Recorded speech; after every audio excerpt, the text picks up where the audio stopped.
Setelah Guwon tahu ada wanita di kamar mandinya, ia pun langsung memalingkan wajahnya dan kemudian menunggu Sarang keluar. Sarang kemudian meminta maaf atas perilakunya yang kurang sopan di kamar Guwon. Guwon langsung teringat jika Sarang adalah wanita yang sama yang pernah mengatainya seorang mesum padahal ia tidak tahu apa-apa. Ia ingin hari ini Sarang minta maaf atas kejadian beberapa tahun yang lalu dan juga kejadian hari ini. Sambil tersenyum, Sarang meminta maaf atas kejadian hari ini.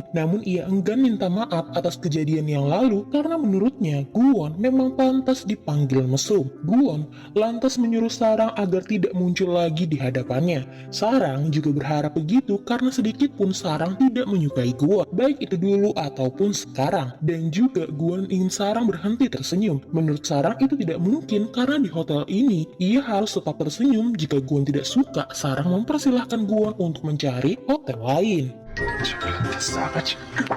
Sementara itu, Guwon mempersiapkan diri untuk ikut dalam penyambutan. Pada saat itu, Kim So-mi yang dulu pernah mengira Sang-sik adalah Guwon, kemudian antusias mendekati Sang-sik. Hal ini kemudian membuat Sang-sik mengajak So-mi untuk makan malam bersamanya. Tentu saja, So-mi langsung bersedia. Pada saat itu, So-mi membawakan acara penyambutan manajer umum yang baru. Nah, dari sana, ia akhirnya tahu bahwa Sang-sik bukanlah Guwon. Sementara, Sarang yang memberikan bunga sebagai ucapan selamat juga tidak menyangka pria mesum tersebut adalah bosnya.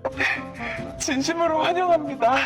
Dan sekarang Sarang harus bekerja sama dengan Guwon. Karena Sarang adalah staf terbaik di hotel, maka Sarang ditugaskan untuk membantu kegiatan syuting video promosi di hotel tersebut bersama dengan Guwon. Pada kesempatan itu, Guwon bertanya mengapa Sarang mengatainya seorang pria mesum. Sarang lalu mengingatkan tentang surat yang berisikan pelecehan yang ia terima saat di gym hotel. Guwon bingung, ia tidak pernah memberikan Sarang apapun.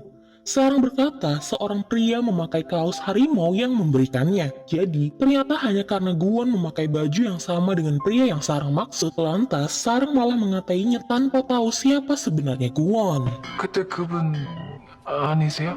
너보고 내가 왜? Karena Sarang telah salah orang, maka Sarang lantas meminta maaf kepada Guwon. Sarang berusaha untuk selalu tersenyum dan meminta maaf kepada Guwon. Guwon benci dengan senyuman Sarang. Menurutnya, senyuman Sarang itu palsu. Guwon menyuruh Sarang untuk berhenti tersenyum. Jika tidak, Sarang akan ia pecat. Sebenarnya, Sarang berterima kasih kepada Guwon karena akhirnya ia bisa tidak tersenyum paksa lagi. 드리겠습니다.